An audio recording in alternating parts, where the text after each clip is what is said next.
It was a big deal that this was not just some, random celebrity. This was going to be international news. This was going to turn the city upside down, and it did.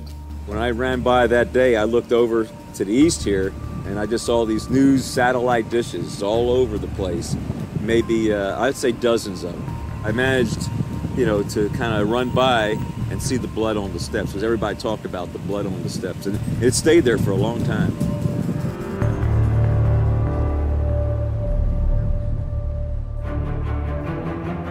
Played out in the spotlight of rolling news, the global media soaked up the breaking story.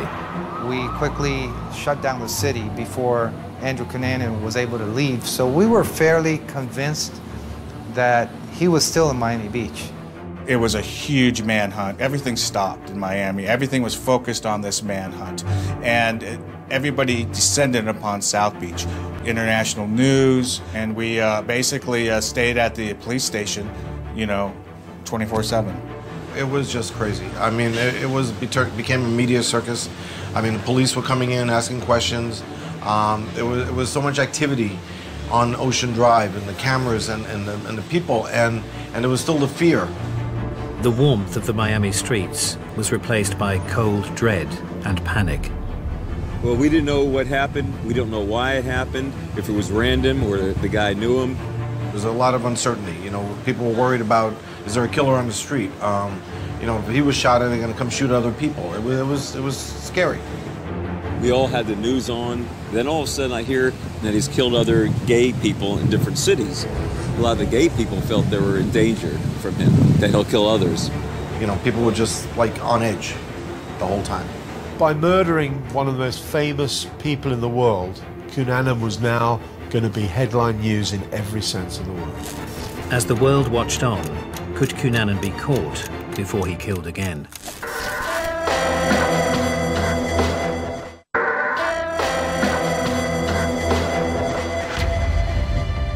In 1997, a vicious spree killer had been terrorizing America on a 2,000-mile, 3-month bloody rampage.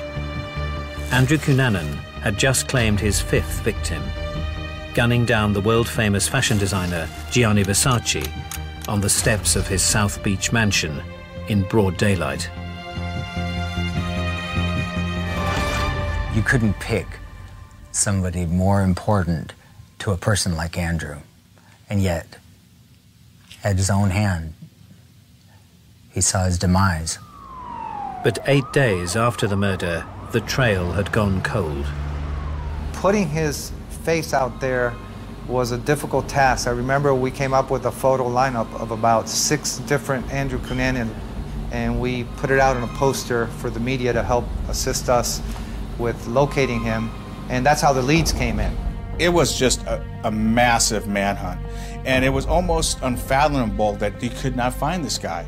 Yet he was such a chameleon and blended in so well that there was more than 1 or 2 times that I thought I saw him. Was it him? I don't know. The day I saw Cunanan, the beach was really kind of empty, nobody around, and this one guy was sitting on the rail, and he was just sitting there staring at me for a good 15 minutes, 20 minutes. It was kind of eerie in a way. So I opened my window and I said, "You have a freaking problem?" And he just looked at me and then he walked away. And when I went home that night, I looked on Channel 7 News, and I looked and I saw, and that's when I knew it was him. His head was shaved, so he didn't look like the picture in the paper. So that's why I didn't recognize him.